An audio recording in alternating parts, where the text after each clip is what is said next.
అందరికీ నమస్కారం అండి. ఈరోజు గోష్పాద క్షేత్రం వద్ద ఇక్కడ దేవాలయాలకు రావడం జరిగింది. సో మధ్యాహ్నం కావడం వల్ల ఇక్కడ గుడి తలుపులు కూడా మూసివేయడం జరిగింది.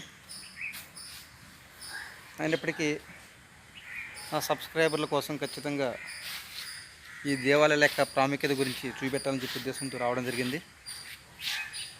సో ఈ గోష్పాద క్షేత్రంలో చాలా దేవాలయాలు ఉన్నాయి. సో దానికి ఆనుకుని ఉన్నటువంటి గోదావరి కూడా ఇక్కడ ఉంది. ఆ గోదావరి మీకు చూపిస్తానండి.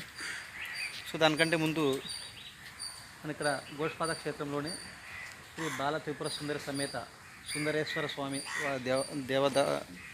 దేవస్థానం దగ్గర రావడం జరిగింది.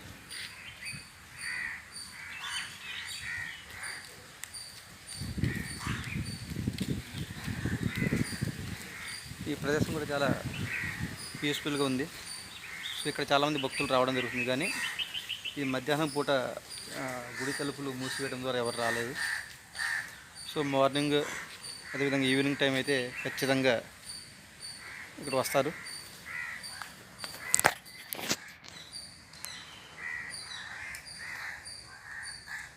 ఇదండి దీని యొక్క ఆకృతి చిత్రం. వద్ద గోదావరి. సో గోదావరి వద్ద కూడా చాలామంది జనాలు రావడం జరుగుతుంది. ఇక్కడ పుణ్యక్షేత్రాల కోసం స్నానాలు కూడా చేయడం జరుగుతుంది. సో మనం ఆల్రెడీ మన చిన్నప్పుడు లెసన్లో చదువుకున్నాం మనం ఆది శంకరులని. సో ఇప్పుడు నేను చూపించబోతున్నా.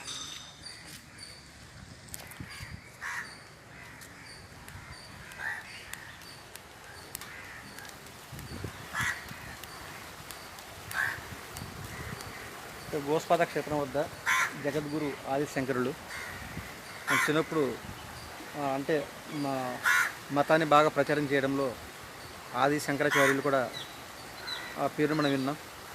సో అది కూడా మీకు చూపించబోతున్నాం. ఇది మహాస్నాన ఘట్టం అండి. ఇది ఇక్కడ పోలీసు వాళ్ళు కూడా కొన్ని హెచ్చరికలు రాయడం జరిగింది. నదిలో ఎక్కువగా ఉన్నది, ఈతకు దిగరాదు. గోదావరి ఉధృతంగా ఉంది, స్నానాలు మాత్రం దిగరాదని చెప్పనేసి కొన్ని హెచ్చరికలు జారీ చేయడం జరిగింది. ఎనీహౌ మనం కూడా ఒకసారి దగ్గరికి వెళ్ళి చూద్దాం. సో మీకు అందరికీ మరి నది అనేది చాలా ఉధృతంగా ప్రవహిస్తున్నది. సో మీకు చూపించబోతున్న చూడండి.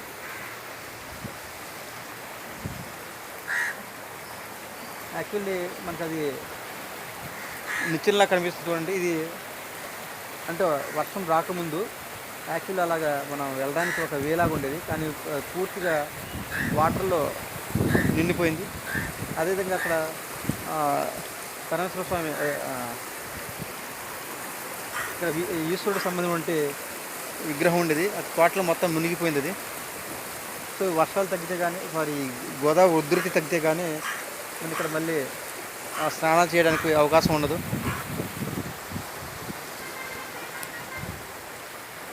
సో ఇంకా మరిన్ని లేటెస్ట్ వీడియోస్ కోసం వేచి ఉండండి. Thank you.